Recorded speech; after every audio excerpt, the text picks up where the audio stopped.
So what customer will do is, once customer received a new part, he will send back the old part. The part number will be the same, but the old part he will send to Anko office, Bangalore office. Okay. So the issue is we need to send back this old part to Australia, Anko. Okay. Now, how we are doing that is, Kiran is accumulating all the old part like this.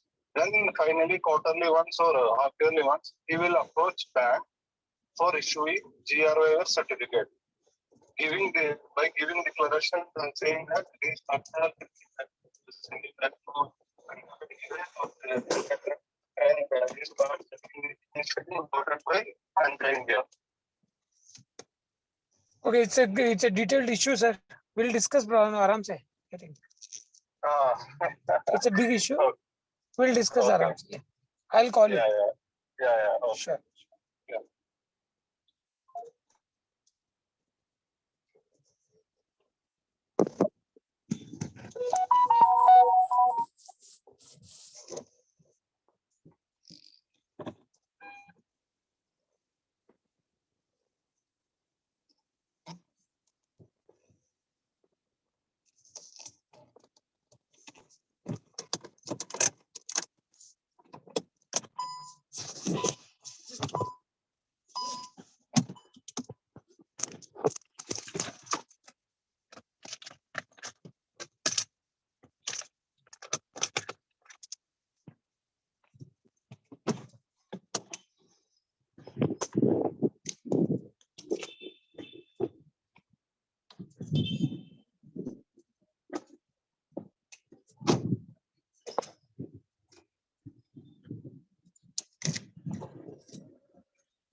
Jay Janendra.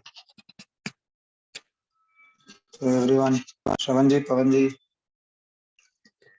Yeah.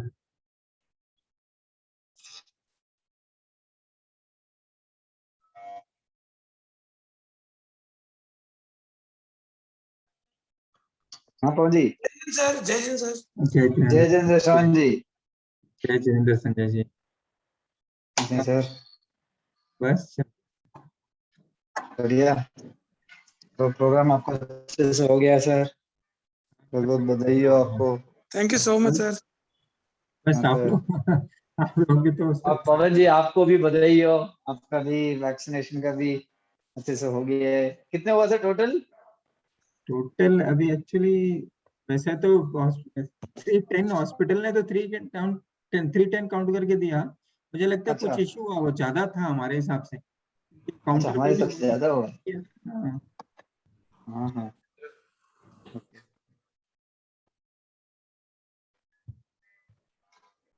जय जिनेन्द्र जय पवन जी। Jinendra sir. जय श्री राम। जय जिनेन्द्र। जी जय जय। जय Hind sir. जय जिनेन्द्र श्रवण जी। So we'll wait for another 2-3 minutes. Only 4। Yeah, so we can wait for 2-3 minutes. Yes.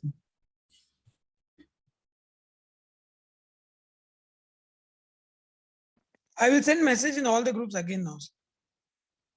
वो भूल जाते हैं नॉर्मली लोग सब। Yeah, okay. मैं भी भूल जाया आजकल। Okay, no problem. ठीक है।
पवन जी जय जिनेन्द्र।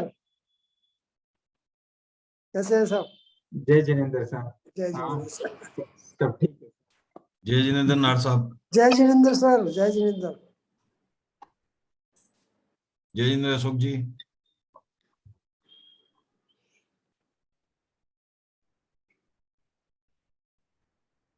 सबको जय जिनेन्द्र सर, नार साहब, हाँ पवन जय जी, जिनेन्द्र सर। जय जिनेन्द्र साहब। जय। हमारे गुरुजी को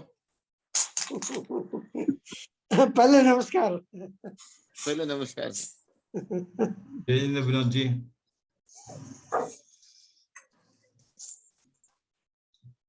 पिछली क्लास से कोई क्वेश्चन है तो शुरू करते हैं यहाँ से, तक और 1-2 मिनट लेंगे।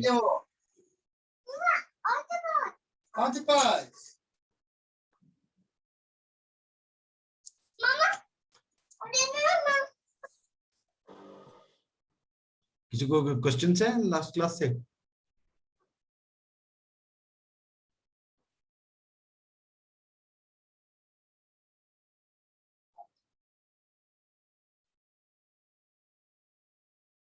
ठीक है, फिर शुरू करते हैं।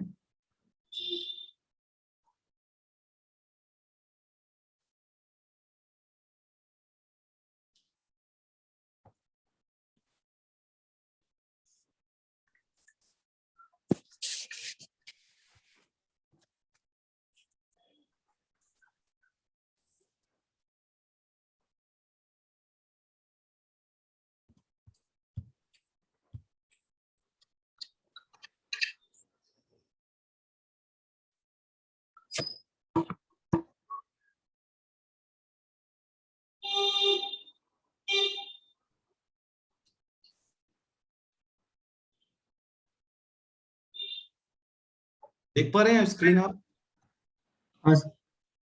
हाँ, तो शुरू करते हैं हम लोग। लास्ट टाइम जहां हमने बात की थी कर्मों के डिफरेंट की, वहां से शुरू करेंगे आज, ठीक है? फिर से थोड़ा सा रिपीट होगा ताकि आगे ले जा सके। आराध्य के चरणों में वंदन। टीपीएफ के प्रभारी मुनि रजनीश कुमार जी के चरणों में वंदन। और यहाँ सभी संभागी भाइयों और बहनों, आज हम लोग यहाँ शुरू करेंगे। तो उदय की जैसे हमने बात की थी लास्ट टाइम, 2 प्रकार के उदय होते हैं, प्रदेशोदय, विपाकोदय। किसी को अगर डाउट होगा तो पूछ सकते हैं, अदरवाइज मैं आज थोड़ा ये सिर्फ जो है पुनरावृत्ति की दृष्टि से है ताकि हमारी मेमोरी फ्रेश रहे आगे की जब बात करेंगे। उपशम, हाँ निर्मल जी, जो प्रदेश उदय है वो अंदर ही हो जाता, वो बाहर फल नहीं देता ना वो कोई भी? हाँ, फल नहीं देता वो। ओके वो आत्म प्रदेशों में ही उदय हो जाता है उसका। ओके सर, वो स्थिति के हिसाब से हो जाता ना ऑटोमेटिक, स्थिति के हिसाब से हो जाता है। हाँ या निमित्त नहीं मिला तो? हाँ, परंतु स्थिति आ गई ना।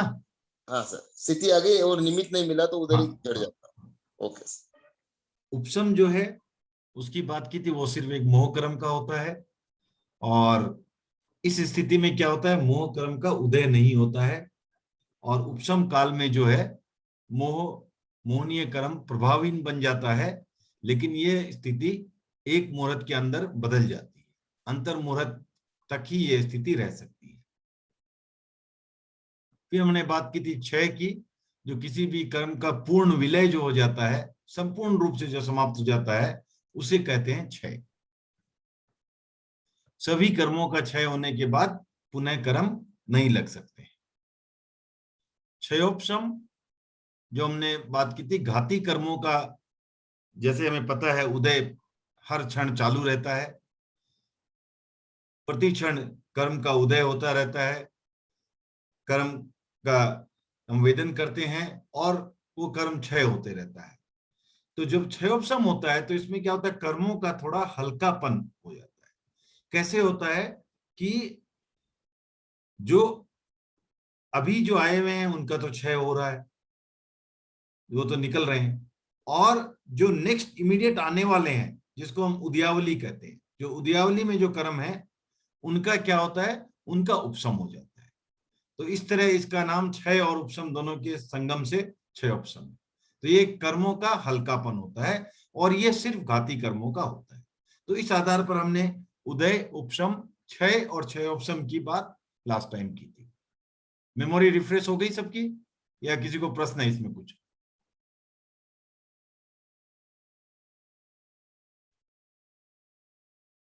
तो ठीक है, आज हम बात करेंगे भाव की। तो भाव क्या होता है?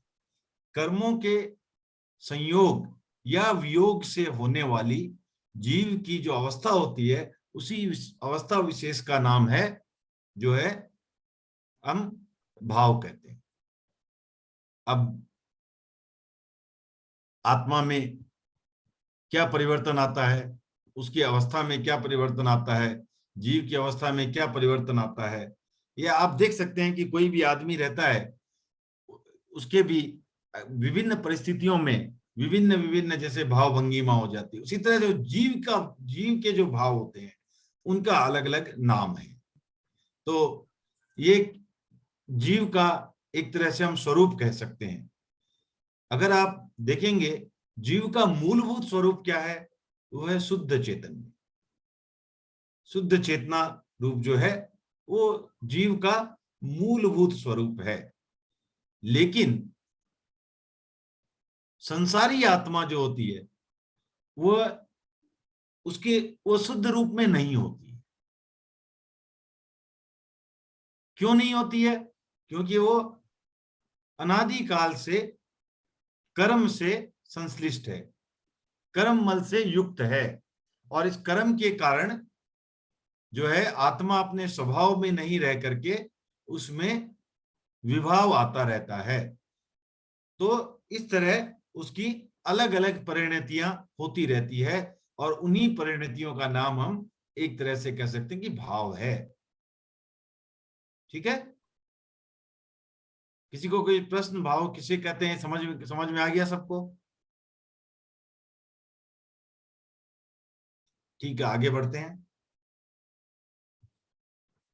तो भाव के 5 प्रकार हैं: औदायिक भाव, औपसमिक भाव, छायिक भाव, छायोपसमिक भाव और पारिणामिक भाव। औदायिक भाव का दूसरा नाम है उदय निष्पन्न, तो इसे उदय निष्पन्न भाव भी कहते हैं। औपसमिक भाव को उपसम निष्पन्न भाव भी कहते हैं। छायिक भाव को क्षय निष्पन्न भाव भी कहते हैं और छायोपसमिक भाव को क्षयोपसम निष्पन्न भाव भी कहते हैं। तो ये दोनों जो है औदायिक भाव और उदय निष्पन्न, ये पर्यायवाची शब्द हैं, दोनों का अर्थ एक ही है। इसी तरह औपसमिक और उपसम निष्पन्न, इनका अर्थ एक ही है। तो अब हम इन 5 भावों को समझने का प्रयास करेंगे। पहला भाव है औदायिक भाव, जो कर्मों के उदय से जो आत्मा की अवस्था होती है उसे हम कहते हैं औदायिक भाव। ठीक है, जो कर्म के उदय से आत्मा की जो अवस्था बनती है उसका नाम हो गया औदायिक भाव। और यहां यह भी समझना है कि उदय किसका होता है? 8 ही कर्मों का उदय हो सकता है, किसी भी कर्म का उदय होता है, 8 कर्मों का उदय होता है। फिर आगे चलते हैं। औपसमिक भाव, औपसमिक भाव किसे कहते हैं? जो मोहनीय कर्म के उपशम से होने वाली जो आत्मा की अवस्था है उसे कहेंगे हम औपसमिक भाव। तो औपसमिक भाव जो है वह मोह कर्म के उपशम से होने वाली आत्मा की अवस्था है। यहां ध्यान रखने योग्य बात है कि जैसे पहले हमने बात की थी कि उदय 8 कर्मों का होता है, उपशम मात्र मोहनीय कर्म का ही होता है, बाकी 7 कर्मों का उपशम नहीं होता है। और ये स्थिति जो भी है अंतर मुहूर्त के अंदर इस स्थिति में परिवर्तन आ जाता है। उपशम की स्थिति एक अंतर मुहूर्त तक ही रह सकती है, अंतर मुहूर्त से ज्यादा यह स्थिति नहीं रहती है। तो यह हो गया औपसमिक भाव। फिर आता है छायिक भाव। तो किसी भी कर्म के क्षय होने से जो आत्मा की अवस्था होती है उसे छायिक भाव कहते हैं।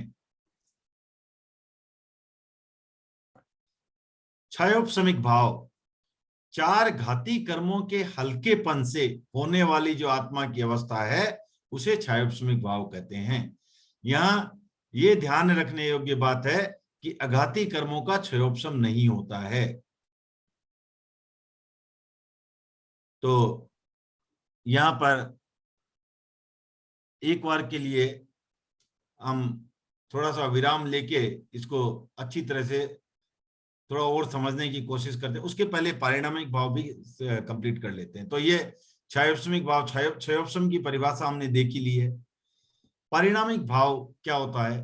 कर्मों के उदय, उपशम, क्षय, क्षयोपशम इत्यादि के द्वारा जो जीव की परिणत अवस्थाएं होती है उन्हें ही हम पारिणामिक भाव कहते हैं। कर्मों के बिना भी पारिणामिक भाव होता है। जैसे कोई जीव भवी है तो उसका भवीपन, अब वो जीव भवी है, उसके कितने भी कर्म लगे, उदय में आए, उपशम हो, क्षय हो, क्षयोपशम हो, उसका भवीपन कहीं नहीं जाएगा। उसी तरह कोई जीव अभवी है तो उसका अभवीपन कहीं नहीं जाएगा। ये कर्मों के बिना भी, कर्मों के साथ भी ये वही रहना है। फिर जो जीव है जिसमें जीवत्वपना है वो जीवत्वपना भी कहीं नहीं जाएगा, कितने भी कर्म लग जाए आखिर जीव जीव ही रहेगा। तो ये कुछ जो पारिणामिक भाव है वो कर्मों के अलावा भी है। तो इस तरह हमने जो है अभी भाव की चर्चा की। अब मैं 1 मिनट के लिए वीडियो थोड़ा ये शेयरिंग स्टॉप करता हूं और जितने लोग वीडियो पर ऑन कर सकते हैं स्थिति में ऑन करें। थोड़ी एक तरह से कह सकते हैं कि एक क्विज करते हैं, ताकि हम पता चले कि सिर्फ वन वे हो रहा है या हम कुछ पर मनन भी कर रहे हैं। तो जिसको उत्तर मालूम है वो सिर्फ हैंड रेज करें। तो जैसे कोई किसी का अच्छा नाम हो रहा है, सुनाम हो रहा है, लोग उसे अच्छी दृष्टि से देख रहे हैं, तो क्या हम ये कह सकते हैं कि ये गोत्र क्रम का क्षयोपशम है? जो उत्तर जानते हैं सिर्फ हैंड रेज करें। भरत ने हैंड रेज किया है, सरला जी ने हैंड रेज किया है, और कोई? अशोक जी ने हैंड रेज किया है, और कोई?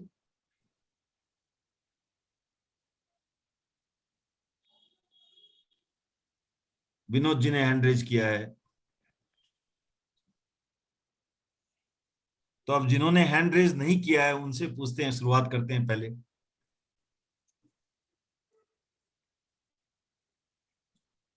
तो ये इसमें कोई आपत्ति लग रही किसी को? अब जिन्होंने हैंड रेज किया है तो पहले उनसे पूछ लिया जाए। अशोक जी, आपका क्या कहना है? सर एक क्षय से होता है, क्षयोप से नहीं होता, क्षयोपशम से नहीं होगा, क्षय गोत्र से क्रम होगा। का। क्षय से होगा, हाँ ऐसा सर, बोल रहे हैं आप? हाँ सर, आप बोल रहे हैं क्षय से हाँ होगा। सर। ठीक है, ठीक है, आप हैंड लोअर कर लीजिए, आपका उत्तर गलत है। और कोई? सरला जी? नामकर्म। नामकर्म क्या क्षयोपशम से होगा? हाँ। अच्छा, ठीक है, तो ये भी आपका भी उत्तर गलत है। और भरत को मैं नहीं पूछूंगा, भरत को जब मैं अटकता हूं तब पूछता हूं। और कोई बताना चाहेगा?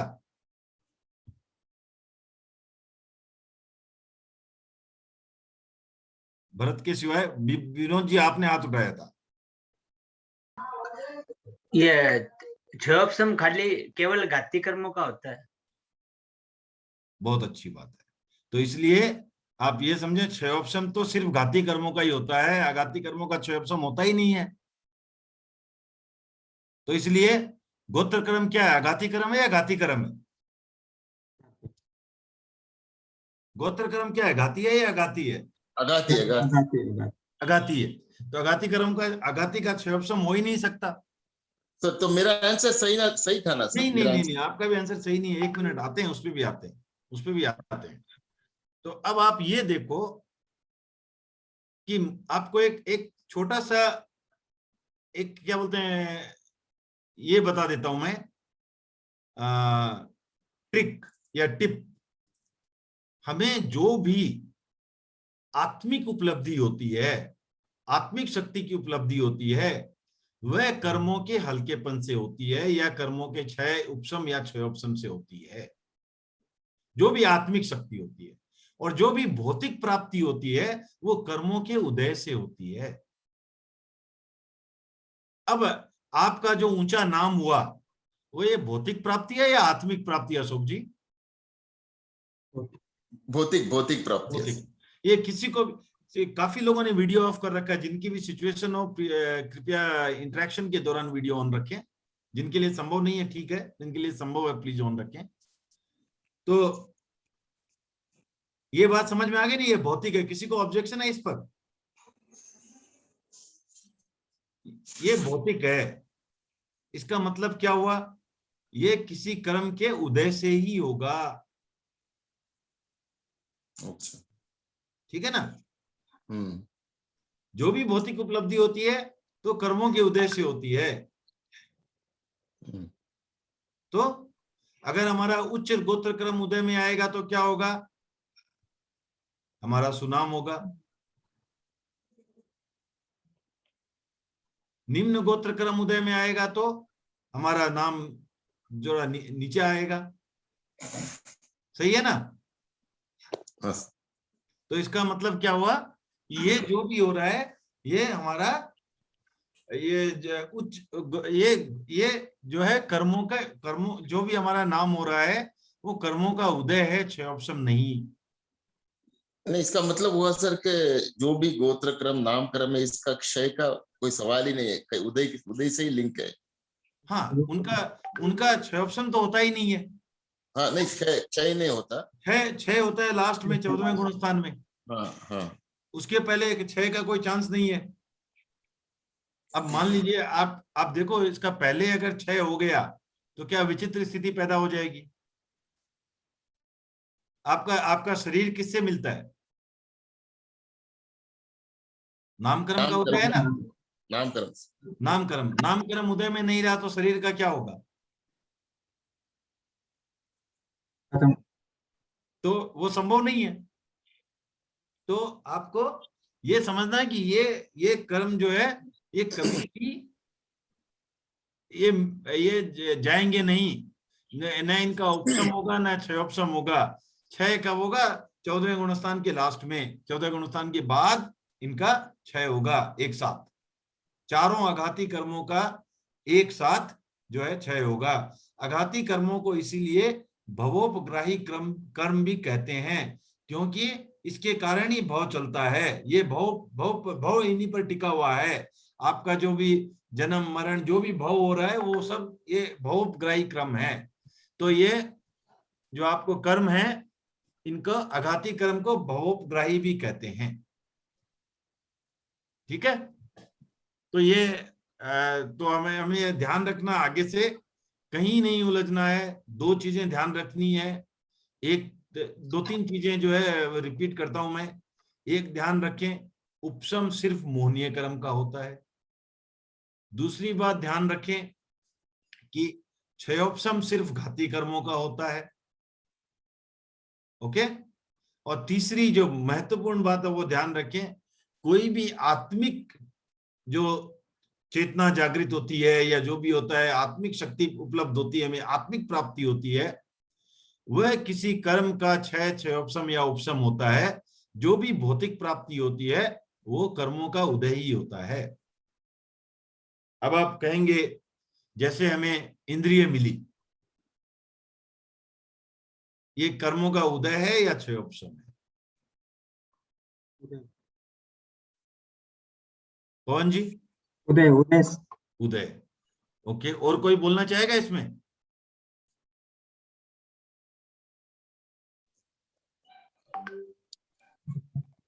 अशोक जी? नहीं, मैं भी सही है सर, जो पवन जी बोले सही। पवन जी बोल रहे हैं वो सही है। अब भरत को पूछेंगे, क्योंकि इसका उत्तर मुझे भी नहीं मालूम है, तो भरत को पूछ लेते हैं। भरत? हाँ सर हाँ। दर्शन वर्ण कर्म का क्षयोपशम है। हाँ, ये दोनों, ये बात भी एकांगी है। और तो आप ये अंतराय कर्म का भी क्षयोपशम है। हाँ, वो नहीं, जो इंद्रिय होती है उसमें क्या होता है कि दो चीजें हैं। एक तो द्रवेंद्रिय कहा जाता है। तो आपको जैसे ये कान है, ये कान किसी पुद्गल का बना हुआ है ना,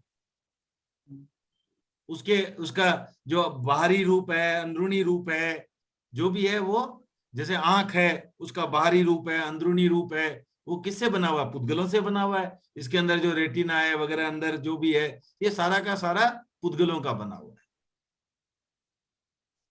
लेकिन अगर हम आंख को ही लें, क्या उसमें देखने की शक्ति मात्र उन पुद्गलों से आ रही है? नहीं आ रही। तो एक तो हो गया द्रवेंद्रिय और एक हो गया भावेंद्रिय। तो द्रवेंद्रिय तो है वो नामकर्म का उदय है, ठीक है ना, क्योंकि वो भौतिक है। लेकिन इसमें जो देखने की क्षमता है वो आत्मिक शक्ति है, ठीक है ना, वो दर्शनावर्णीय कर्मों का क्षयोपशम है, ठीक है ना। क्लियर हुई बात? अशोक जी क्लियर हुई? हाँ सर, क्लियर हुआ। और इसके बाद एक और चीज भी है कि अगर आपके पास क्षमता भी है, उसके बाद भी आप उसका उपयोग करोगे तभी तो देख पाओगे। आप तो ये वो भी आता है, वो भी भावेंद्रिय में आता है। उपयोग करना भी आत्मिक प्रयास है, ठीक है ना। तो जो भी द्रवेंद्रिय है वो कर्मों का उदय है, भावेंद्रीय है वो कर्मों का क्षयोपशम है। तो मोटा मोटी आपको छोटा सा फॉर्मूला याद रखना है, भौतिक कुछ भी उदय, आत्मिक जो भी है वो क्षयोपशम। ओके सर हाँ अंतराय कर्म का शुभशम भी इसमें होता ही है ना? हाँ अंतराय कर्म का भी शुभशम होता है ना इसमें? हाँ, वो ठीक है, वो तो कोई बात नहीं है, लेकिन मेन मुख्य से ऐसे तो सबका योग होता होगा थोड़ा थोड़ा, लेकिन मुख्य रूप से जब बात आती है तो इसमें नाम कर्म का उदय और दर्शनावर्णीय कर्म का क्षयोपशम आता है। हाँ सर वो तो है। ठीक है ना? हाँ और सर एक चीज ये भी है, कोई अगर धन कमा रहा है तो धन कमाने में फिर नाम कर्म का उदय हो गया, और दूसरा वाला पार्ट क्या होगा? अंतराय कर्म का शुभशम बोलते हैं उसको, लाभ लाभ, ये दो ही, और कोई नहीं होगा ना? हाँ, धन कमा रहा है वो तो ठीक है, उसका कोई ना कोई पुण्य योग है, शुभ का योग है, हाँ किसी शुभ कर्म का उदय है, राइट? यस। तो नाम कर्म का तो उदय हमेशा वो रहता ही, हर चीज में जुड़ा हुआ ही रहेगा। हाँ। तो उसमें इतना काफी चीजें रिलेटेड रहेगी उसमें। पुण्य का उदय एक माने सरल भाषा में बोल सकते हैं अभी के। लाभांतराय भी। हाँ, लाभांतराय कर्म का क्षयोपशम होगा। हाँ, लाभांतराय का क्षयोपशम होगा। तो और पुण्य से जुड़ा हुआ भौतिक सुख सुविधा भी हो सकती है, तो सातावेदनी भी हो सकता है। माने ये उस धन से अगर मुझे बहुत सुख की अनुभूति हो रही है तो सातावेदनी भी वहां जुड़ा हो सकता है, इसलिए लिंक्ड होते हैं थोड़े थोड़े। सर धन कमाना कैसे शुभ कर्मों का उदय होता है सर? जब साधु संत कमाते नहीं तो उनका शुभ कर्म का उदय नहीं है क्या? शुभ कर्म का उदय किसको चाहिए? नहीं, जैसे आप बोले भी कि आपको शुभ कर्मों का उदय चाहिए क्या? नहीं, अभी बोले भाई शुभ कर्म का उदय होता है, जो पैसा कमाता है ज्यादा उसको शुभ कर्म का उदय होता है। तो मेरा क्वेश्चन है, साधु संत कमाते नहीं तो उनका शुभ कर्म का उदय नहीं है क्या? नहीं, वैसा नहीं है। तो वही बोल रहा हूँ कि देखिए ऐसा है कि शुभ कर्मों का उदय होने से भी सबको अलग अलग फल की प्राप्ति हो सकती है। और जैसे इसका क्या होता है कि मान लीजिए कि किसी के वो शुभ योग नहीं है, शुभ पुण्याई नहीं है, तो कितना भी प्रयास कर ले उसे कमाई नहीं होगी। ठीक है ना? कितना भी प्रयास कर ले उसे प्राप्ति नहीं। देखिए मेरा क्वेश्चन था भाई, साधु संत का जब तो पैसा नहीं कमाते तो उनका उसके नहीं, ऐसा नहीं, वही मैं बोल रहा हूँ कि शुभ कर्मों का उदय का सिर्फ एक ही नहीं होता ना, उनके और शरीर में साधना रह सकती है, साधना में अनुकूलता रह सकती है, काफी और चीजें हो सकती है ना साथ साथ। निर्मल जी साहब, हाँ, पैसा कमाना सुख का थोड़ा, वो तो सुखाभास है, उसको सुख कैसे शुभ मान रहे हैं? अशोक जी बोल रहे हैं साधु संत बिना पैसे के भी सुख का अनुभव करते हैं। वो ठीक है, पर ऐश्वर्य की प्राप्ति भी बिना पुण्य के नहीं होगी। हाँ वो ठीक है, मैं वही बोल रहा हूँ। उसको ऐश्वर्य अपन भौतिक मानते हैं। हाँ। कि भाई ऐश्वर्य है, करेक्ट ना? हाँ। लेकिन वो ऐश्वर्य ठीक है, पुण्य का उदय का सूचक अपन मान सकते हैं कि मेरे को अच्छा बंगला मिला, अच्छा वो मिला, सब कुछ मान सकते हैं, एक भौतिक रहेगा। लेकिन अंततः वो तो अपनी आंतरिक सुख कहाँ से आता है? सारा का सारा पुण्य का उदय तो भौतिक ही खेल है ना? नहीं, अगर पुण्य का मैं भौतिक भी हूं और अंदर से अगर विचलित हूं, नहीं, अंदर तो आत्मिक कुछ लेना देना ही नहीं है पुण्य का। पुण्य, आपको पुण्य को तो माने पुण्य जो है वो लग्जरी है, उसको आपको उदासीन, साधु के पास आएगी तब भी उसको उदासीन भाव से वो लेगा, उसमें उसकी कोई आसक्ति नहीं है। करेक्ट। तो इसलिए बोल रहा हूं पुण्य जो भी है उसमें आसक्ति नहीं रखना, ये साधु का काम है। जो भी से पुण्य में आसक्ति जो है, आपको पुण्य में आसक्ति मतलब अशुभ कर्मों के बंधन का ये कारण है।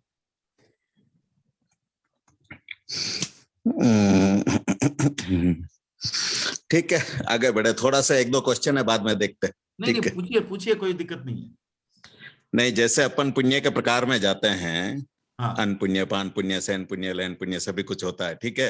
हम्म। मेरे को अच्छा एसी रूम मिला, बढ़िया डनलप का गद्दा मिला, सब कुछ मैं मानता हूं मेरे पुण्य का उद्देश्य है, लेकिन फिर भी मेरे को नींद नहीं आती है।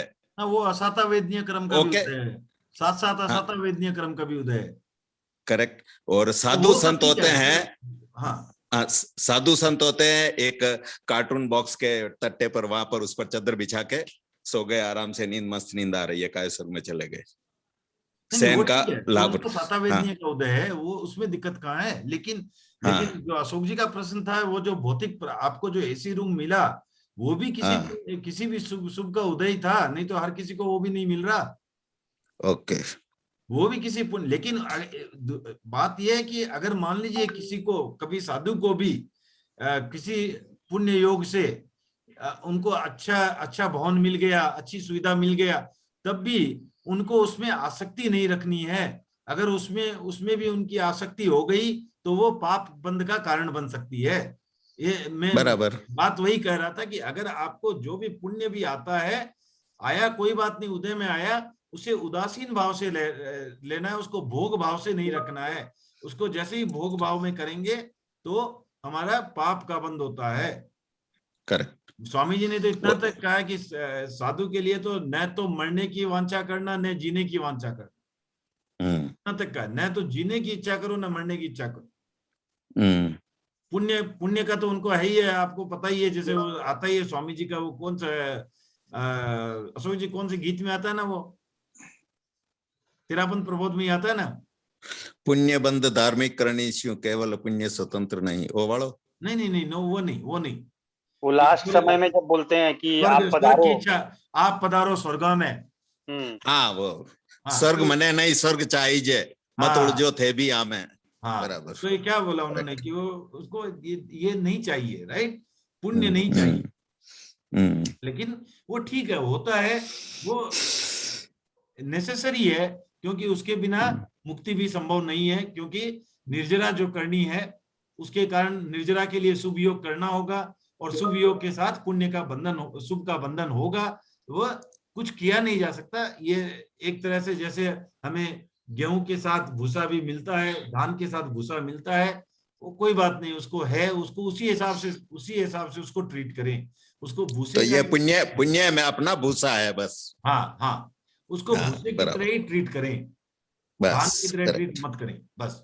ठीक है ना, आगे बढ़े सर। इसको सिंपल में ऐसे ही कह सकते हैं ना कि शुभ योग तो होता ही है साधु संतों का, पर वो यूज नहीं करते हैं। यूज करना पाप है, यूज करते तो उनका भी वो धन हो ही जाता, पर करते नहीं है वो।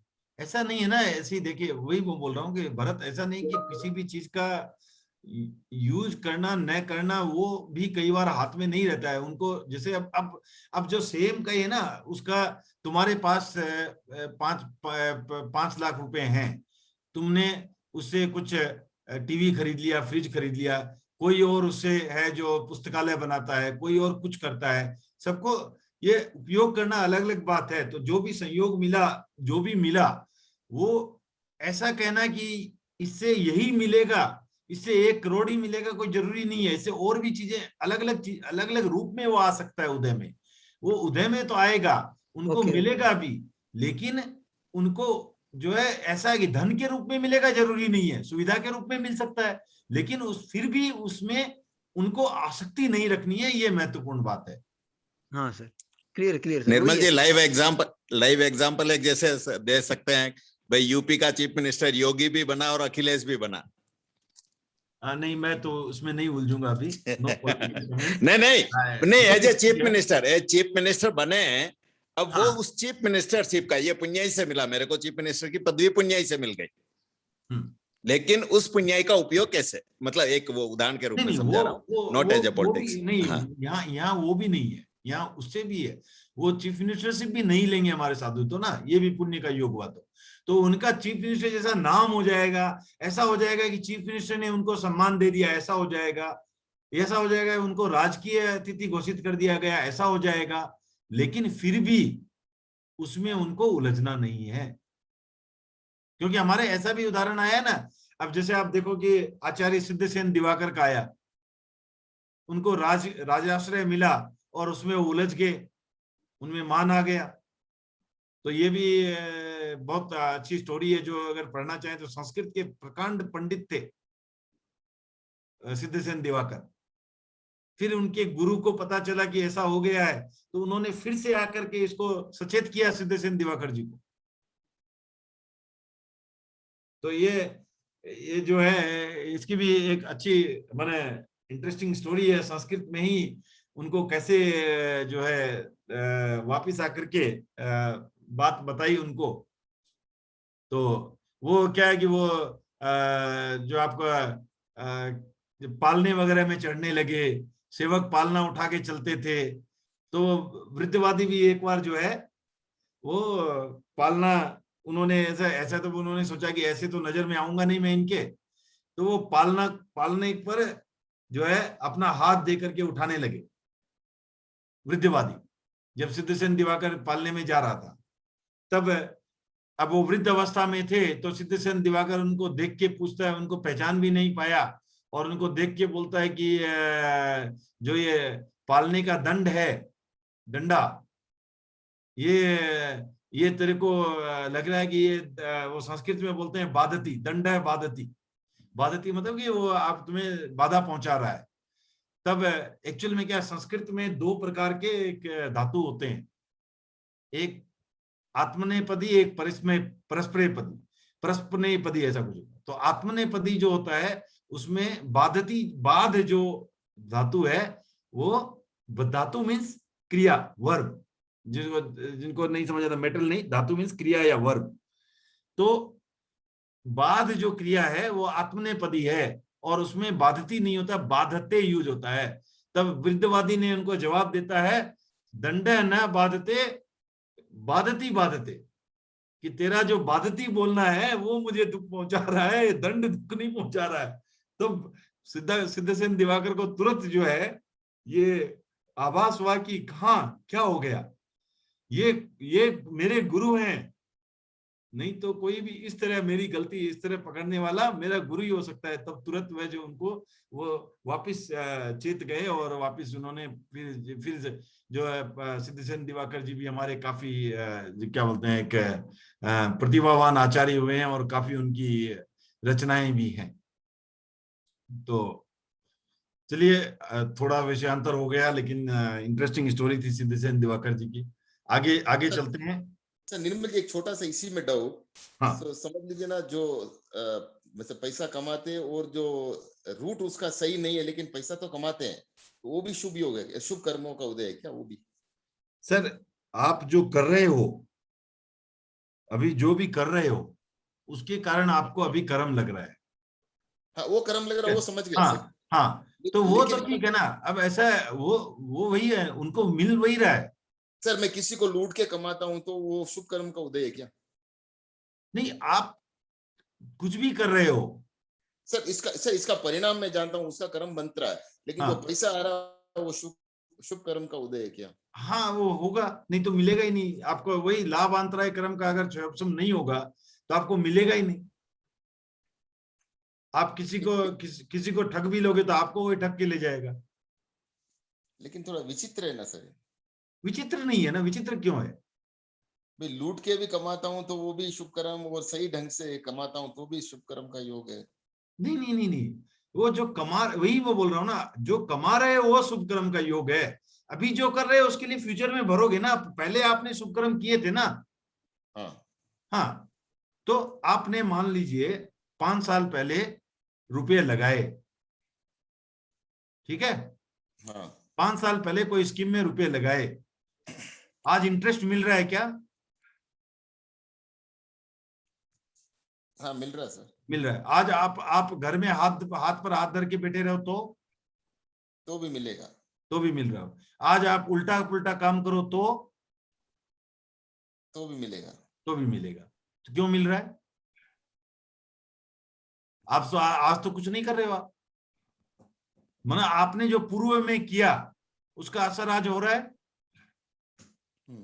ओके, उसी तरह आप तो इसलिए वो जो आज जो मिल रहा है आपको, वो पूर्व में जो आपने किया उसके कारण मिल रहा है। ठीक है। अब दूसरा उदाहरण लो, आप आज आप एकदम साधु बन गए, लेकिन पूर्व में आपने पाप किए हुए हैं, आज तो कुछ नहीं कर रहे हो आप, नहीं, क्या फिर भी आपको आज दंड भोगना पड़ रहा है ना? ठीक है ना? एक ही बात होगी ना, उसी सिक्के का दूसरा पहलू है कि आज तो स्वामी जी को ऐसा प्रश्न पूछा था किसी ने कि देखिए आज तो मैं कुछ नहीं कर रहा हूं, आज मुझे परेशानी क्यों हो रही है? तो स्वामी जी ने जवाब दिया, देखो ये पत्थर है, मैंने इसको आकाश में फेंक दिया, अब मैं खड़ा हूं, अब तो नहीं फेंक रहा हूं। बोले हाँ, अब तो नहीं फेंक रहे, अब आके मेरे सिर पर गिरेगा क्या? बोला हाँ गिरेगा। क्यों गिरेगा? क्योंकि पहले फेंका था। तो जो भी अच्छा बुरा जो भी हो रहा है, वो तो पूर्व कर्म भी हमारे हैं ना साथ में, वो कहाँ जाएंगे? उससे हम नाता तोड़ के देख नहीं सकते ना अपने आप को। अशोक जी संतुष्ट हुए या अभी भी डाउट है? नहीं, इसका मतलब हुआ समझ लो कि भाई सही मार्ग से कमाए तो वो शुभ फल है, और अभी गलत मार्ग से मैं अगर कमाता हूं तो वो नया कर्म बनेगा, तो वो भी नहीं करना नहीं, चाहिए। नए कर्म तो आपको दोनों में ही बंधेंगे, कमाने में ही बंधेंगे, क्योंकि संचय तो हो रहा है दोनों केस में, परिग्रह तो दोनों केस में ही हो रहा है। एक सही रास्ता है, एक गलत रास्ता है। नहीं, सही रास्ता तो आप सामाजिक दृष्टि से सही रास्ता बोल रहे हो, आत्मिक दृष्टि से कहाँ सही रास्ता है? आत्मिक दृष्टि से वो परिग्रह का रास्ता है। जब परिग्रह साधु संत बोलते हुए कि आप सही मार्ग से कमाओ, कोई प्रॉब्लम? हाँ, वो ठीक है, वो लेसर इविल है। आज आप कोई भी आप देखो, कोई आपको बोलते हैं पंचेंद्रिय का वध मत करो, इसका मतलब ये थोड़ी बोलते हैं कि आप जाकर एक इंद्रिय को मारो, ये तो नहीं बोल रहे हैं। कम से कम उतने से तो बचे, है ना? कम से कम आप माया से तो बचे, आप गलत मार्ग में नहीं जा रहे हो, माया से तो बचे। ये ऐसा नहीं है कि ये ऐसा मत सोचो कि आप सही मार्ग है तो मतलब वो डिफेंडेबल हो गया, नहीं। आप मान लो कमा रहे हो, एक है कपड़े का व्यापार कर रहे हो, एक आपने बुचर खाना खोल दिया, कसाई खाना खोल दिया, अब दोनों में ही कमा रहे हो, तो अब दोनों में रिलेटिवली कौन सा बेटर? अगर महाराज को ये पता चले कि अशोक जी महाराज बनने लायक हैं, बन सकते हैं, तो क्या आपको बोलेंगे कि आप अच्छा काम वो करो? बोले नहीं पहले यहाँ आ जाओ, वही बोलेंगे ना। तो उनकी प्रेरणा तो वही कि पाप से जितना आपको बचाया जा सकता है उतना बचाए। अब उनको ये पता नहीं है, अब मैं उनको इस बार निवेदन कर दूंगा, उनको पता नहीं कि अशोक जी के तो बहुत ऊंचे भाव है, तो ये सर आ जाए तो अच्छी बात है। नहीं, एकदम अच्छी बात है, एकदम अच्छी बात है ना, ये तो श्रावक के को हमेशा भावना रखनी चाहिए। लेकिन वही बोल रहा हूँ कि आप समझ गए ना अभी बात को पूरी? हाँ, तो क्या कि ये जो है सिर्फ वर्तमान पर निर्भर नहीं करता है, हमारा जो पहले हुआ वो आज को डिसाइड कर रहा है कुछ हद तक, और आज जो हम कर रहे हैं और जो हो रहा है उस पर जैसा रिएक्शन कर रहे हैं वो भी कल को निर्धारित करेगा। आप कल को तो छोड़ दो, आप देखो किसी चीज से अगर आप के मन में बहुत सारे माया, क्रोध अगर इत्यादि चल रहा है, तो क्या आपको अंदर से उस समय खुशी होती है क्या? सहज जो प्रसन्नता है वो होती है क्या? नहीं होती है। तो ये हम कहीं ना कहीं हम यहाँ पर भी उसको भोग रहे हैं, यहाँ पर भी उसका खमियाजा भुगत रहे हैं। अगले भाव की तो बात छोड़ दो आप, वो तो बहुत किसी आचार्य श्री महाप्रज्ञ जी या किसी ने लिखा था कि ये मोक्ष की जो बात है, जो मोक्ष हम यहाँ नहीं देख सकते वो आगे क्या देखेंगे? पहला है जो आपके जो अनासक्ति का भाव जो डेवलप होता है, तो आपका जो खुद में जो संतुलन आता है, खुद में जितना आत्मिक हर्ष आता है, वो यहीं पर तो आप मोक्ष जी रहे हो पहले ही। जो जिस गतिविधि से हमें यहीं भोगना पड़ रहा है, उससे हम आगे कहां से मोक्ष मिल सकता है? निर्मल साहब, हाँ, ये जो अशोक जी का सवाल था वही होता, जब हम अपन अनीति में जाते हैं पैसा कमाने के साथ, मतलब वो भावना आती है तो वहां पर अपना लोभ काम कर रहा है। बिना लोभ के, ज्यादा चेष्टा के अनीति नहीं करेंगे, गलत काम नहीं करेंगे। लेकिन जहां पर अपना संतुष्टि वाला भाव, अपने कर्तव्य भाव, जैसे आपने कहा कोई कपड़े का, ये एक अपनी मतलब एक जागरूकता हो गई एक तरीके से कि भाई अर्थ अर्जन करना है, एक कर्तव्य रूप में संसार में जी रहा हूं, तो उसमें लोभ की प्रवृत्ति के साथ नहीं, कर्तव्य भाव के साथ अपन करते हैं, तो वो नेचुरली जो इंटेंसिटी ऑफ द है अपने कर्म बंधन की, जो पुराने कर्मों का बंधन वर्तमान भाग्य बन रहा, वो एक डिफरेंस बनता है, कम होगा। सही बात। करेक्ट। लोभ के साथ साथ माया भी होगी, माया भी होगी, करेक्ट। सब तरह के कसाय आएंगे, सब तरह के कसाय एक से एक जुड़े हुए हैं। तो आप देखोगे जैसे भी आप में आती है, आपको क्या होगा, अगर आपको और भी सरल से समझना है तो आपकी जो रिजुता है, सरलता है, वो चली जाएगी, उसकी जगह आप में कुटिलता आ जाएगी। जहां जहां कुटिलता का भाव आता है वो आप समझ लो कि आपके लिए आत्म पतन का रास्ता है। वही चार तरह के प्रकार कसाई के हैं, तो वो निम्न, वो पानी की धार वाली अभी उसी में चल रहे हैं, अभी वही बात करेंगे आगे थोड़ी, उसी में आगे ठीक है ना। तो अब आगे चलते हैं प्रेजेंटेशन में। तो नेक्स्ट हमने बात करनी है वही जो महेंद्र जी ने भी कहा, कसाय। तो कसाय क्या है? यह आत्मा की एक अवस्था है और इसके 4 भेद हैं। कौन कौन से? क्रोध, मान, माया, लोभ, ये 4 भेद हैं। और इसके बाद जो है ये आप समझे कि ये आत्मा का स्वभाव नहीं है, आत्मा के विभाव हैं। आत्मा के स्वभाव तो क्या है? ज्ञान, दर्शन, ये इत्यादि है, राइट। ये आत्मा के स्वभाव नहीं, विभाव है। विभाव मतलब कि ये बाहर से आए हैं, ये विकृति है आत्मा की, ये इसका नेचुरल रूप नहीं है, नेचुरल स्वभाव नहीं है आत्मा का कि क्रोध करे, नेचुरल स्वभाव नहीं है आत्मा का कि लोभ करे, मान करे, माया करे, ये नेचुरल नहीं है आत्मा की, स्वाभाविक नहीं है, आत्मा का स्वभाव नहीं है। तो इसलिए ये आत्मा की विकृति है, इसे हम विभाव कहते हैं। पर क्या करें, कर्मों के कारण ये आत्मा से इतने जुड़ गए, संश्लिष्ट हो गए हैं कि ये आत्मा के एक तरह से अभिन्न अंग बन गए हैं। फिर प्रश्न उठता है, जब इतने अभिन्न अंग बन गए हैं, क्या इनको दूर करना संभव है? क्या इनको अलग करना संभव है? तो उत्तर है हाँ। और कैसे संभव हो? साधना द्वारा संभव। ये जो है ये साधना के द्वारा ही संभव है, बिना साधना के ये संभव नहीं है। क्लियर हो गई बात? तो और इसका इतना बड़ा रोल है कि हम 14 गुण स्थान की जब बात करते हैं, 10वें गुण स्थान तक इसका जो है अस्तित्व है कसाय का। तो अगर आप, और कसाय किससे पैदा होता है? मोहनीय कर्म के उदय से। तो इसीलिए मोहनीय कर्म को कर्मों का राजा भी कहा जाता है, क्योंकि एक बार मोहनीय कर्म चला जाता है तो बाकी 7 कर्म टिक नहीं सकते। जिस जन्म में आपका मोहनीय कर्म क्षय हो जाता है, उस जन्म में मोक्ष निश्चित है। तो बाकी 7 कर्म एक तरह कुछ नहीं कर सकते। आपको जो है एक कर्म, मोहनीय कर्म अगर क्षय हो जाता है तो बाकी सारे कर्म उसी भाव में उनका क्षय निश्चित है। तो इतना पावरफुल है मोहनीय कर्म, तो इसलिए ये कसाय को समझना बहुत जरूरी है। अब कसाय जो है, इसमें क्या होता है कि इसमें भी अंतर है। आप किसी का देखते हैं क्रोध कुछ होता है, किसी का क्रोध होता है उससे थोड़ा बहुत हल्का होता है, बोला 1 मिनट में क्रोध आया, दूसरे मिनट में गायब। किसी का क्रोध आता है, इतना क्रोध रहता है कि वो जीवन भर बात भी नहीं करते आपस में, इतना क्रोध भी होता है।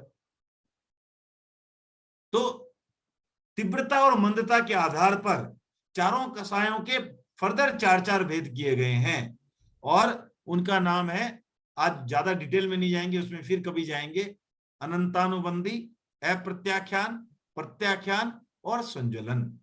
ये 4 जो है इंटू 4, इस तरह 16 भेद हो गए। अनंतानुबंधी क्रोध, अनंतानुबंधी मान, अनंतानुबंधी माया, अनंतानुबंधी लोभ। इसी तरह अनंतानुबंधी अप्रत्याख्यान क्रोध, अप्रत्याख्यान मान, अप्रत्याख्यान माया, अप्रत्याख्यान लोभ। और सिमिलरली प्रत्याख्यान क्रोध, प्रत्याख्यान माया मान, प्रत्याख्यान माया, प्रत्याख्यान लोभ, और संज्वलन क्रोध, संज्वलन मान, संज्वलन माया और संज्वलन लोभ। इस तरह ये 16 प्रकार कुल में हो गए। अब जो अनंतानुबंधी जो होता है, इसमें दो शब्दों से बना हुआ है, अनंत और अनुबंध। तो इसका मतलब कि ये जो है अनुबंध का तो एक श्रृंखला जुड़ गई, अनंत श्रृंखलाएं जुड़ गई। जैसे किसी को क्रोध आया और उस क्रोध में आपने कुछ कहा, सामने वाले ने कुछ कहा, फिर और रिएक्शन हुआ और रिएक्शन हुआ, ये फर्दर एक श्रृंखला बन गई, सीरीज बन गई। एक ही जगह रुक गया ऐसा नहीं है, ये सीरीज बन गई। तो ये अनंतानुबंधी क्रोध मान माया लोभ जो है, इसको अनंतानुबंधी चतुष्क भी कहते हैं। चतुष्क माने चार का समूह। तो ये जो है, ये जब तक है तब तक आपको सम्यक्त नहीं आ सकता, ये भी ध्यान में रखने की बात है, ठीक है ना। तो ये हो गया अनंतानुबंधी। अब अप्रत्याख्यानी जो है, इसमें जो कसाय का जो बंध है वो थोड़ा सा शिथिल पड़ जाता है, और प्रत्याख्यानी जो है इसमें जो कसाय जो काफी हल्का हो जाता है, और संजलन है उसमें तो कसाय का नाम मात्र का अस्तित्व है। तो इस तरह ये चार कैटेगरियां हो गई। अब इसको समझने के लिए टेक्निकली नहीं जाए तो अगर हम उदाहरण के द्वारा समझें तो अनंतानुबंधी क्रोध जो है वो पत्थर में पड़ी रेखा के समान है। अब कोई पत्थर में रेखा बन जाए तो उसको मिटाना बहुत मुश्किल होता है। तो अनंतानुबंधी क्रोध जो है उसको उदाहरण के लिए पत्थर की रेखा के द्वारा समझाया जाता है। उसी तरह अप्रत्याख्यान क्रोध जो है वो मिट्टी जो भूमि में जमीन में रेखा के समान है, मिटाया तो जा सकता है, फिर भी थोड़ा प्रयास करना पड़ता है। प्रत्याख्यान जो क्रोध है वो बालू की रेखा के समान है। बालू पर कोई रेखा होती है, क्या करते हैं, हाथ लगाया रेखा साफ। तो जो प्रत्याख्यान क्रोध है वो बालू की रेखा के समान है, और संजलन क्रोध जो है वो किसके समान है, जल की रेखा के समान, अपने आप ही मिटती जाती है, टिकती नहीं है। जल में कोई रेखा होती है, टिकेगी क्या? आप रेखा बनाते रहो, वो नीचे से पीछे से हटती रहेगी। तो ये चार उदाहरण आते हैं जो अनंत क्रोध को बताते हैं। इसी तरह मान को बताने के लिए जो पत्थर का स्तंभ होता है, स्टोन पिलर, वो हो गया अनंतानुबंधी मान। अप्रत्याख्यानी मान हो गया हड्डी के स्तंभ के समान। प्रत्याख्यानी स्तंभ मान हो गया काठ के स्तंभ के समान, और संजलन हो गया लता के स्तंभ के समान। लता अर्थात जो पौधों की, पेड़ पौधों की लता होती है ना, बहुत सॉफ्ट होती है, वो अपने आप में कभी खड़ी रहती है क्या? वो अपने आप गिर जाएगी। तो वो उतना ही मान, उससे वो संजलन मान। इसी तरह अनंतानुबंधी माया जो है वो बांस की जड़ के समान फैली हुई रहती है। बांस की जड़ क्या होती है, बहुत क्रिकेट होती है। आप लोग जाके गूगल में बैम्बू ट्री की रूट का फोटो देखना, आपको समझ में आ जाएगी बांस की जड़। फिर जो अप्रत्याख्यानी माया है वो मेंढे के सींग के समान है। प्रत्याख्यानी जो है माया वो चलते बैल के मूत्र की धारा के समान है, और संजलन माया जो है वो छिलते हुए बांस के छाल के समान है। फिर अनंतानुबंधी लोभ है जो सिल्क वर्म होते हैं ना, कृमि रेशम, उसके रंग के समान, बहुत फास्ट। लोभ, अप्रत्याख्यानी लोभ जो है वो कीचड़ के समान, उसका भी रंग होता है, थोड़ा गहरा होता है परंतु उतना नहीं होता है, कृमि रेशम जैसा नहीं। फिर प्रत्याख्यानी लोभ जो है वो गाड़ी के खंजन के समान, और संजलन लोभ है वो हल्दी के रंग के समान। इस तरह जो है, जो आप उदाहरण के द्वारा समझ सकते हैं। इसको एक बार फिर से कसाय कभी वापस लेंगे, मोहनीय कर्मों के भेद में, प्रकृतियों में, फिर से इनको एक बार लेने का भाव बाद में।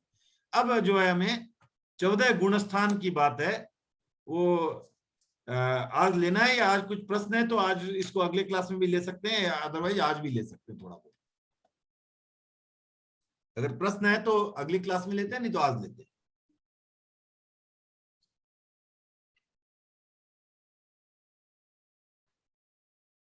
एक क्वेश्चन था। हाँ। तो ये कर्म प्रदेशों में भोगे जाते हैं या विपाक होते हैं, तो साधु संत होते हैं तो उनके ऐसे कह सकते हैं कि उनके कर्म लगे हुए हैं, क्योंकि वो समता में है, तो उनके जो कर्म लगे हुए हैं वो प्रदेश देह में भोगे जा रहे हैं। अगर ऐसी बात होती तो महावीर को संगम देव ने इतने कष्ट क्यों दिए होते, शूलपाणी ने इतने उपद्रव क्यों किए होते? उनसे महावीर से ज्यादा साधना तो नहीं कर रहे हैं हमारे साधु आज के। हाँ, कष्ट तो आया, मतलब बट अगर वो क्रिया कुछ करते हैं, प्रवृत्ति करते हैं, तो वो शायद हो सकता है उनको भोगने में मिल जाते। हाँ? अगर वो हमारे जैसे ग्रस्त जैसे रहते हैं और प्रवृत्ति करते हैं तो वो कुछ भोगने में मिल जाते। जैसे सपोज गाड़ी चला रहे हैं तो उनको वो रिस्क, गाड़ी चलाने का कुछ गलत होने का वो रिस्क चला गया, तो वो पिछले जन्म में कुछ ऐसा, कुछ कभी कोई भव में ऐसा हुआ है कि उनको ये उदय में आने वाला था, तो अभी साधु संत बन गए हैं, तो वो उदय में तो नहीं आएगा वो। नहीं, बट आप गाड़ी चला रहे हो, वो कर्मों का उदय थोड़ा ही है। नहीं, जैसे रिस्क ऑफ हैविंग एक्सीडेंट और एनीथिंग लाइक दैट। नहीं, वो ठीक है, वो सब तो आप आज आपने अलग अलग विषय बना लिए, फिर आप अकाउंटेंसी को जोड़ेंगे कर्मों से, रिस्क को जोड़ेंगे, प्रोबेबिलिटी को जोड़ेंगे, वैसा नहीं होता है वहां। वहां का गणित बहुत सिंपल है, ठीक है ना। तो वहां का गणित है कि आज आपने जो भी किया, इसीलिए आपको बताया गए थे कि कर्म जो होते हैं उसमें कुछ कर्म होते हैं जिसको कहा जाता है निकाचित कर्म। हाँ। कुछ होते हैं दलिक, ठीक है। जो निकाचित कर्म है उनका कोई भी रास्ता नहीं है, वो प्रदेशोदय भी नहीं होगा, उसको उसी रूप में भोगना ही पड़ेगा जिस रूप में वो नियत है। जो दलिक है उसमें परिवर्तन भी संभव है, प्रदेशोदय भी संभव है, लेकिन होगा या नहीं वो आपके हाथ में नहीं है, ना आप डिसाइड करते। तो वो ये कह सकते हैं कि साधु मतलब दीक्षा आई है तो कुछ निकाचित कर्म अभी उनको भोगने में नहीं आएंगे। ऐसा है कि आपके पास कोई भी ऐसा सामान है, एक जिसकी कुछ स्थिति है, वो उस समय में वो असर करेगी। अब असर करने के समय अगर उसको निमित्त नहीं मिलता है तो क्या होगा? असर नहीं करेगी। असर नहीं करेगी, तो असर नहीं करेगी मतलब क्या, उसका विपाक नहीं मिला, हाँ, प्रदेशोदय, तो वो प्रदेशोदय हो गया। तो वही ज्यादा चांसेस, जैसे हम संस्था में साधु संत है तो ज्यादा चांसेस है कि उनके नहीं, मुझे नहीं लगता है कि उसका, वही मैं बोल रहा हूँ, उसका कोई रिलेशन होता तो महावीर को सबसे कम लगने, सबसे ज्यादा प्रदेशोदय होना चाहिए था। वो हो सकता है निकाचित हो तो। नहीं, अब वो तो वही केवली जाने, मुझे इतनी जानकारी नहीं है, लेकिन मुझे नहीं लगता है कि उससे कोई असर है, वो निमित्त मात्र है। वो उनको कर्म जो है वो भी अपने आप में इतने बलवान नहीं है, वो सब कुछ उनके हाथ में नहीं है, उनको भी परिस्थिति और ये सब मिलने पड़ते हैं वो असर दिखाने के लिए। हाँ, ठीक है ना। क्या पुरुषार्थ के द्वारा भी प्रदेशोदय में लाया जा सकता है कर्मों को? वो मुझे जानकारी में विषय नहीं है, मेरी जानकारी में नहीं है। पुरुषार्थ के द्वारा उदीर्णा, संक्रमण, ये तो अपवर्तन, ये तो संभव है, लेकिन प्रदेशोदय में लाना क्या पुरुषार्थ के द्वारा संभव है, ये मेरी जानकारी में नहीं। अपवर्तन तो अपने आप में ही प्रदेशोदय में ही होगा या कैसे होगा? नहीं, अपवर्तन का मतलब हो गया स्थिति आपने कम कर लिया, हाँ। स्थिति और अनुभाग कम किया, हाँ। वो उस समय उदय में नहीं आया ना। उदय तो जब फिर आपको जो अपवर्तन करने के बाद, जैसे मान लीजिए आपने लोन लिया हुआ है, उसकी अवधि थी 2 साल, 2 साल बाद आपका ईएमआई शुरू होने वाला था, आपने अब उसका इंटरेस्ट रेट घटा करके और ये करके आपने उसको 1 साल बाद ही ले आए, रीनिगोशिएट करके। अब आपका ईएमआई कब शुरू होगा? 1 साल बाद ही शुरू होगा ना, फिर भी वो अभी तो नहीं हो रहा है। तो अपवर्तन होने के बाद भी जो रिड्यूस्ड स्थिति हो गई है, आपकी जो घटी हुई स्थिति है, वो जब आएगी तब फिर उदय में आएगा। तो उदयावलित कर्मों का ही तो उद्वर्तन अपवर्तन होता है। हाँ, बराबर है। अपवर्तन मतलब क्या हुआ कि मान लीजिए कोई कर्म था जिसकी स्थिति थी 50 वर्ष, मतलब वो 50 वर्ष बाद उदय में आने वाला था, मैंने अपवर्तन किया तो अब उसकी अवधि जो है घट के 20 साल हो गई, तो स्थिति उसकी 20 साल हो गई, तो अब 20 वर्ष बाद उदय में आएगा।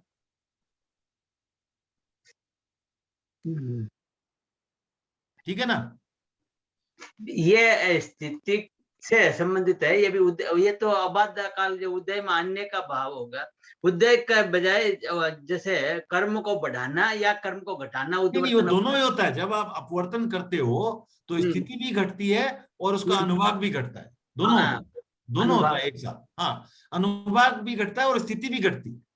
हाँ, तो वो जो 50 साल बाद उदय में आने वाला था और बड़े रूप में उदय में आने वाला था, वो उससे थोड़े से छोटे रूप में 25 साल या 20 साल बाद उदय में आएगा। अब जैसे हम कहते हैं भी सूली की सजा सूल में, हाँ, वो हो सकता है।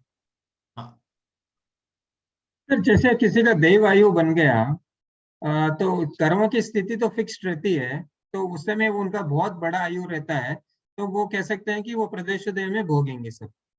क्या प्रदेशों में क्या देव आयु तो भोग रहे हैं ना, वो तो विपाकोदयी है ना। मतलब वो शुभ उदय शुभ अशुभ कर्म भी तो कुछ। अरे भोगना मतलब शुभ और अशुभ थोड़ी होता है, दोनों ही भोगना है।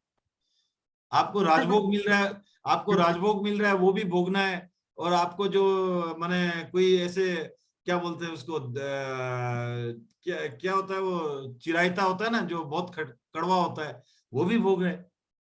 शुभ और अशुभ दो है ऐसे। अरे नहीं, वो फिर लेकिन दोनों का ही नाम भोगना है, दोनों ही विपाक है, एक अच्छा विपाक है, एक बुरा विपाक है। हाँ, तो बट उस समय तो वो खाली शुभ ही रहता है ना। जब किसने कहा खाली शुभ ही रहता है? देवताओं में खाली शुभ ही होता है क्या? नहीं, ऐसा नहीं है, लेकिन हाँ। एक तरह से कुछ तो मतलब हाँ, कंपैरेटिव है वो तो ऐश्वर्य की दृष्टि से तो देवलोक माना ही गया। इसीलिए नहीं तो आप देखो, जब 4 गति की बात आती है तो मनुष्य गति को क्यों नहीं टॉप में रखा गया, देवगति को टॉप में क्यों रखा गया? किस अपेक्षा से? ऐश्वर्य की अपेक्षा से, ऐश्वर्य और शक्ति की अपेक्षा से देवता ऊपर है। लेकिन बाकी अगर आप ये देखो, आत्मिक अपेक्षा से देखो तो मनुष्य सबसे ऊपर है। करेक्ट, इधर भी ऑप्शन है। करेक्ट। हाँ, इवन त्रियंच भी देव से ऊपर है। त्रियंच देव से ऊपर कैसे? अब आप बताओ आत्मिक दृष्टि से। हाँ, ओके, हाँ करेक्ट, आत्मिक दृष्टि से मनुष्य जैसे त्रियंच श्रावक बन सकते हैं ना। करेक्ट, हाँ त्याग। त्रियंच श्रावक बन सकते हैं क्या? देव श्रावक बन सकते हैं? नहीं, वो नहीं बन सकते। तो आत्मिक दृष्टि से तो वो वहां से भी से ऊपर है, लेकिन वो काम नहीं आता है वहां। समझा। सही है ना? हाँ। तो इसलिए वहां जो है वो देव आयुष्य है, उनका देव आयुष्य भोग रहे हैं। उनके भी जो भी उदय में आएंगे उस हिसाब से भोग रहे हैं। सही। ठीक है ना? हाँ। आप उसको ऐसा भी समझ सकते हैं कि मान लीजिए किसी ने आपको दिया कि आपको किसी एक अपराधी को भारत में मृत्यु दंड दे दिया और ये कह दिया कि ये 10 साल तक लागू है। ठीक है ना? अगले 10 साल में इसको पकड़ के मृत्यु दंड देना है। वो 10 साल कनाडा में बैठा रहा, तो ये प्रदेशोदय हो गया ना। हाँ। यहाँ आए तब न लटकाए, आए ही नहीं। तो इसी तरह वही वाला मृत्यु दंड भी था तो उसी तरह दंड दिया हुआ है, काम नहीं आया। काम कब आए? काम आए जब उसको निमित्त मिले। निमित्त माने क्या? यहाँ मिले वो। ठीक है ना? तो इस तरह होता है। तो आप माने प्रदेशोदय भी है जो इसमें विपाक नहीं होता है, ऐसा होता है। लेकिन मेरे ख्याल से ऐसा नहीं कि वो साधु डिसाइड कर सकते हैं, कोई डिसाइड नहीं कर सकता उसमें। डिसाइड नहीं कर सकते, बट ऐसा लगता है ना कि हाँ भाई वो एक तरह से नहीं, आप वही बोल रहा हूँ ना कि आप जो सोच रहे हो वो बहुत सही सोच नहीं है। क्योंकि आप जो सोच रहे हो कि साधना के कारण वो प्रदेशोदय में आएगा, तो उसमें क्यों साधना खर्च करे साधु? साधु की साधना किस लिए है? कर्म निर्जरा के लिए, संवर के लिए। वो उसमें उलझेगा या प्रदेशोदय में उलझेगा? नहीं, वो इंटेंशन, वो एक मतलब वो रास्ता उन्होंने चुन लिया है, तो आई थिंक जैसे निर्जरा होती है तो पुण्य साथ में होता है, वैसे ही नहीं, मेरे ख्याल से नहीं होता ऐसा। भरत, कुछ है इसमें तुम्हारी राय? भरत सर क्वेश्चन क्या है सर? ठीक से समझा नहीं मैं। क्वेश्चन है, क्या साधु जीवन जो है वो अधिकतर अशुभ चीजों को, अशुभ कर्मों को प्रदेशोदय में परिवर्तित करता है? यही प्रश्न है ना पवन जी? हाँ, करेक्ट, इन शॉर्ट। वो निश्चय में नहीं कहा जा सकता ना सर? हाँ, निश्चय में नहीं कहा जा सकता ना? नहीं, मुझे तो लगता है कि निश्चय क्या, किसी भी रूप में नहीं कहा जा सकता ये। अब तो आज हम गुणस्थान लेके मतलब नहीं, 10 मिनट बचे हैं तो होंगे ही नहीं, तो प्रश्न कुछ क्रम तो अब जब साधु जीवन है, निर्जरा हो ही रही है, तो कुछ क्रम तो मतलब प्रदेशों में भोगे जाके खत्म हो ही रहे हैं। किसी का नहीं, अगर वो तो सबके ही हो रहे हैं ना, वो तो अलग बात है, वो ठीक है, सबके हो रहे हैं, वैसे ही साधु के हो रहे हैं वो, लेकिन एक्चुअल में कितना क्या है वो 100% बोला नहीं जा सकता। हाँ। तो मतलब प्रदेशोदय में कुछ ना कुछ तो भोगे जा ही रहे हैं ना, वही बोल रहे हैं ना। बट वो साधु, उसमें साधु होना न होना कोई फर्क नहीं पड़ता मतलब मेरे। ठीक है, रेस्ट भी अगर मैं स्टॉप कर रहा हूँ, मैं कुछ चीजें त्याग दिया, खत्म, तो मैं कर ही नहीं रहा, नहीं, हाँ, तब मैं आई एम नॉट निमित्त, कहीं भी निमित्त को नहीं, अवॉइड कर रहा ऐसा हूँ। नहीं है, ऐसा नहीं, नहीं, वो नहीं है, वो नहीं होता, ऐसा नहीं होता। वो जो आज आप जो कर रहे हो उससे कोई लेना देना नहीं है, ये पास्ट लोन है। आज आप जो कर रहे हैं, आज आपका good behaviour, bad behaviour does not matter. आपकी क्रेडिट रेटिंग जो है वो पास्ट से डिपेंडेंट है, आज वाले पे डिपेंडेंट नहीं है। आज जो करेंगे उसके कल की रेटिंग डिपेंडेंट होगी। हाँ, वो तो है कि अभी आज का कर्म है, मैं कैसे उसको फेस कर रहा हूँ उसके ऊपर डिपेंड मेरे फ्यूचर कर्म बन रहे हैं। जैसे गुस्सा आ रहा है तो मैं अगर गुस्सा मतलब स्टॉप कर दिया उधर, तो मेरा उधर स्टॉप हो गया, नहीं तो मैं और तीव्र गुस्सा किया तो आगे कर्म बन गया। हाँ, लेकिन आप इसको प्रदेशोदय में लाना मेरे ख्याल से साधना का विषय नहीं है।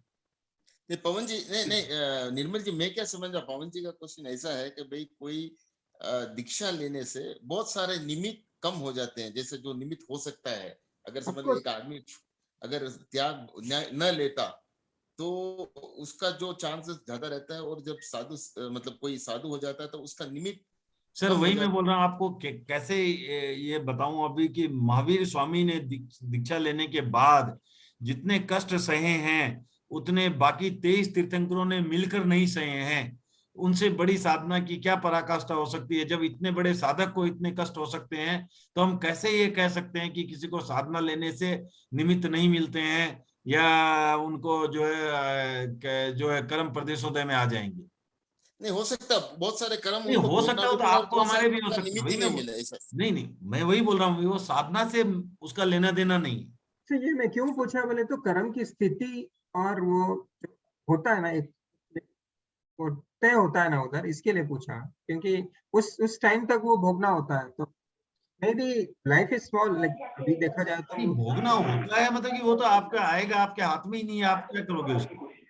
वो तो आपके कर्म उदय में आएगा, आप भोगोगे, काम खत्म। नहीं, हाथ में नहीं है, लेकिन एक जैसे हम प्रिंसिपल्स पढ़ रहे हैं, दर्शन पढ़ रहे हैं, दर्शन में है कि हाँ उसकी स्थिति है, एक स्थिति है, उस स्थिति के अंदर उसको भोगना है। स्थिति के अंदर नहीं, वो सर आप ये समझो, स्थिति के अंदर की बात नहीं है, वो एक स्थिति रहती है, तब तक कर्म वो जो है अबाधा काल होता है उसका।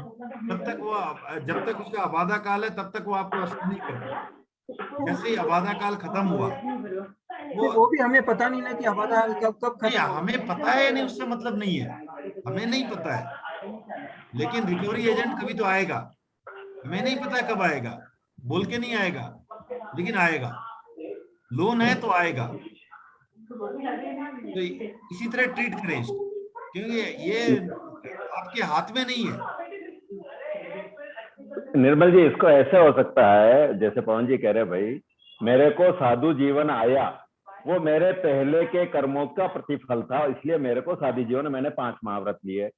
अब मैं 5 महाव्रतों का पालन कर रहा हूं, उससे भगवान महावीर ने कष्ट आए, उनको समभाव से सहे, इसलिए केवल ज्ञान मिला उनको। वो जो इतने उत्पीड़न मिले वो पहले किए हुए कर्मों का प्रतिफल था। फाइन, वो प्रतिफल आया, वो तो सभी को आएगा, आना है, लेकिन जो उसका फल आता है उसको हम जितने संभाव से सह रहे हैं वो अपनी आगे की स्थिति को स्थापित कर रहा है।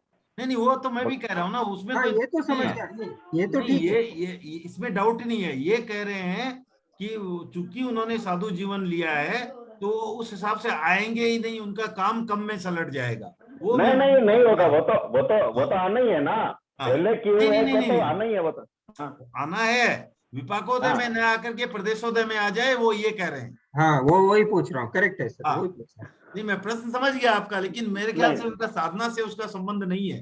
नहीं, वो तो प्रदेश उदय में कैसे आएगा, वो तो नहीं आएगा, वो तो नहीं आ भी सकता है, नहीं भी आ सकता है, वो कुछ नहीं है। प्रदेशोदय में आ भी सकता है, नहीं भी आ सकता है, वो अलग बात है।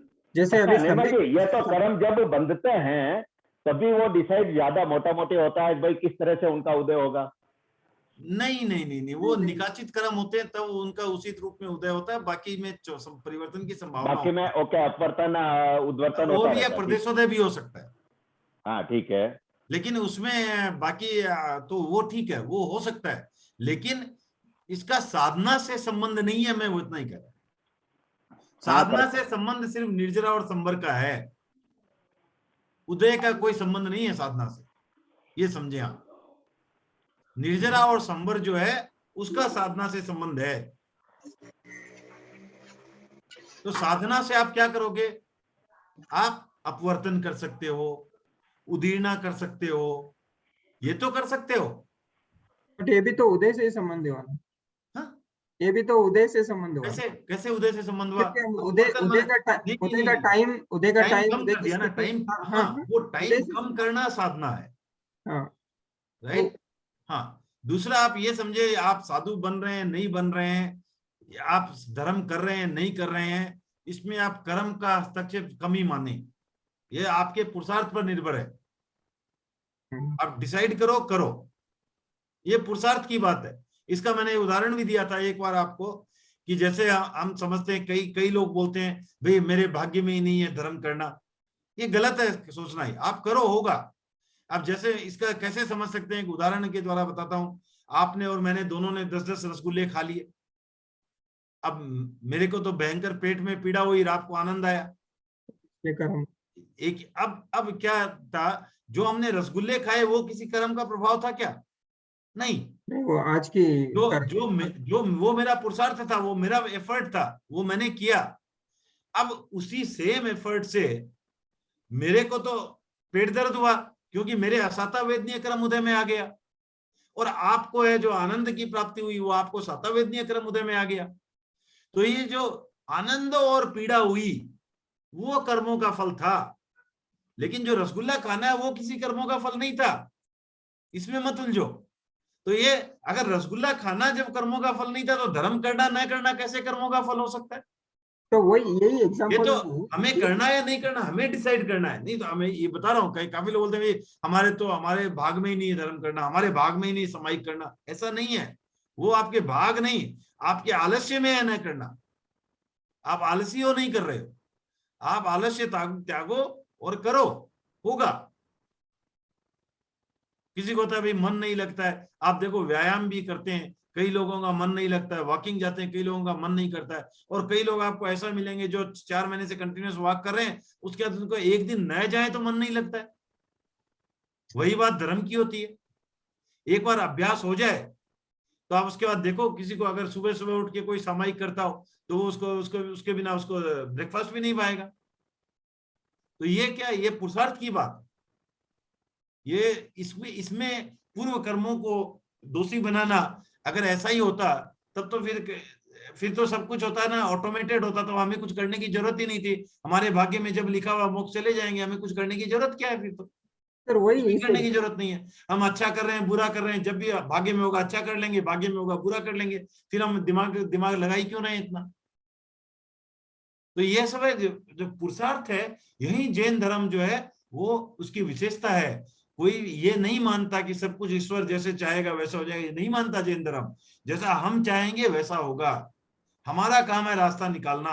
इसमें अभिमान की नहीं, इसमें क्षमता की बात है, इसमें एक लक्ष्य की बात है। हमारा लक्ष्य क्या है? मोक्ष है। उस मोक्ष के मार्ग में हम आगे बढ़ें, चाहे अब है कि किसी के पास भैया हमें जाना है यहाँ से दिल्ली, अगर किसी के पास प्लेन का किराया है तो प्लेन से जाता है, जल्दी पहुंचेगा। किसी के पास रेलगाड़ी का किराया है तो वो थोड़ा और देर से पहुंचेगा। कोई पैदल है तो और विलंब से पहुंचेगा, लेकिन पहुंचेंगे सभी अगर दिशा दिल्ली की तरफ है।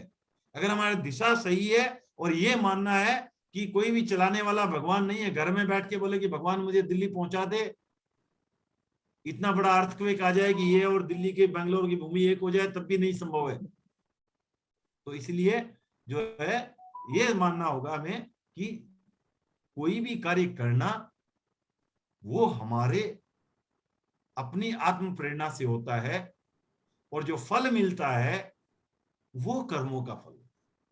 हाँ सर, इसी एग्जाम्पल में अगर रसगुल्ले का अगर त्याग हो जाता तो आपके जो उदय में आने वाले अशुभ कर्म वो आते ही नहीं। नहीं तो वो तो बिना त्याग हुए भी आप रसगुल्ले नहीं खाते तो नहीं आता ना। मैं वही बोल रहा हूँ, आप त्याग लो या न लो उससे क्या संबंध था। मेरे को जो पीड़ा हुई वो त्याग लेने नहीं लेने से संबंध नहीं था, वो था रसगुल्ले खाने और न खाने से। हाँ, वो विवेक रखना था रसगुल्ले न खाने का उतना। हाँ, वो अगर नहीं खाते नहीं वो ठीक है, नहीं बट वो दैट इज स्ट्रेचिंग, वो नहीं है, ऐसा नहीं है। वही बोल रहा हूं मैं, वो किसी और रूप में भी ऐसा था, वेदनीय क्रम उदय में आ सकता था। ऐसा नहीं है मेरे को हो सकता है ऐसे ही बिना किसी के फोड़ा हो जाता, कुछ भी होकर के ऐसा था। मैं वो साधु बने, उनको गोचरी में कुछ ऐसा मिल जाता, उसके कारण असुविधा हो जाती, कुछ भी हो सकता था। देखो ऐसा आप ये नहीं मान सकते कि माने वो साधना का उद्देश्य प्रदेशोदय में लाना है, ये मैं नहीं मान सकता। फिर भी मुझे पूरी जानकारी में नहीं है, मैं पूरी इसका थोड़ा प्रयास करूंगा और भी पता करने का। लेकिन जहां तक मुझे लग रहा है लॉजिकल कि साधना का एकमात्र जो है आप संवर और निर्जरा से ही जोड़े के रखें, और जो है जो साधु क्या अल्टीमेटली क्या साधना क्या है, साधना ने उन्होंने क्या किया है, सावध्य प्रवृत्ति का त्याग किया है बस, और तो कुछ है ही नहीं। और आगे जैसे जैसे साधना में आगे बढ़ते हैं वैसे वैसे कसाय को कंट्रोल करते रहते हैं, राइट। तो आप उसमें कोई भी चीज को विपाकोदय से प्रदेशोदय में कन्वर्ट कर ले, ऐसा कुछ नजर ही नहीं आ रहा। नहीं, वो तो हो ही नहीं सकता वो। तो बस तो इसलिए बोलो वो होगा तो आपको, और मेरे ख्याल से आपको और किसी भी साधु को कोई भी कर्म प्रदेशोदय में विपाकोदय में आना इक्वल प्रोबेबिलिटी आज की भाषा में। हाँ, वो विकाप जो विकास, इसलिए साधना के लिए उनको विपाकोदय में नहीं आएगा ऐसा नहीं कह सकते, क्योंकि ऐसा बोलोगे तो उनको कई चीजें होती है जो उनको ज्यादा निमित्त मिलते हैं। आप गृहस्थी हो, आप कार में जाते हो, एसी कार में जाते हो, तो आपको ऊपर से धूप नहीं लगती है, नीचे से कंकड़ नहीं लगते हैं, उनको तो ऐसे बहुत सारे निमित्त मिल रहे हैं। तो ये कहना कि उनको ऐसा, तो वही मैं बोल रहा हूँ कि आप हमेशा ये याद रखो, अगर हम कहीं भी इसको अगर जोड़ने की कोशिश कर रहे हैं तो ये याद रखो कि 24 तीर्थंकरों में भी जितने महावीर को कष्ट हुए थे उतने संभवतया किसी को जानकारी में नहीं आता। ठीक है ना। तो चलो आज का समय भी समाप्त हुआ, और किसी को कोई प्रश्न है तो ले सकते हैं, अदरवाइज इसका तो हम यही मानेंगे कि हमने पवन जी के क्या बोलते हैं उसको, जस्ट टू अंडरस्टैंड मुझे। हाँ नहीं पवन जी को जवाब गले उतरता है, हमने गले उतार दिया है जबरदस्ती। नहीं देखो, मुझे मालूम, मुझे आता सब कुछ, तो मैं तर्क करता, मुझे आता मालूम नहीं, वो सही है। नहीं मैं वैसे ही बोल रहा हूँ कि हमने निर्मल साहब, हाँ वो अभी आपके 2-3 बार भगवान महावीर का संदर्भ लेते लेते एक सडन से एक ये फ्लैश हुआ क्वेश्चन, जैसे भिक्षु स्वामी के जीवन की घटनाओं का भिक्षु दृष्टांत में वर्णन है और उन्होंने ऐसा बताया वैसे अपने सामने आई, ऐसा भगवान महावीर के जीवन का या समझो 27 भवों का वर्णन स्वयं भगवान ने बताया या उत्तरवर्ती केवलियों के द्वारा बताया गया? उत्तरवर्ती केवली जैसे, ओके, उनके साथ जो थे गंधर्व या संभवतया, मुझे ध्यान में तो नहीं है, संभवतया भगवान ने ही बताया होगा, संभवतया, लेकिन ध्यान में तो नहीं। भाई उत्तरवर्ती केवली भी जान सकते हो कि भगवान का जीवन कैसा था? जान तो सकते हैं, जान सकते हैं, कोई भी केवली जान सकता है, उत्तरवर्ती पूर्ववर्ती सभी केवली जानते हैं।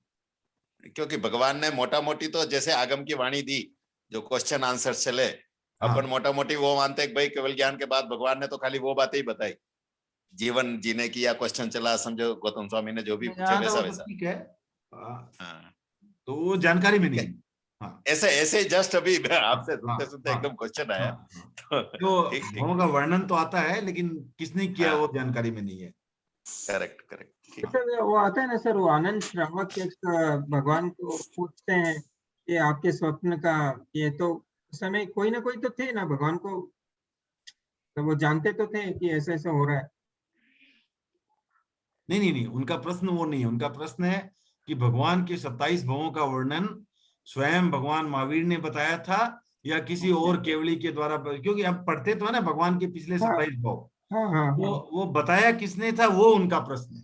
ओके, वो स्वयं महावीर भाषित था या किसी और ने बताया था, वो उत्तर मुझे मालूम नहीं।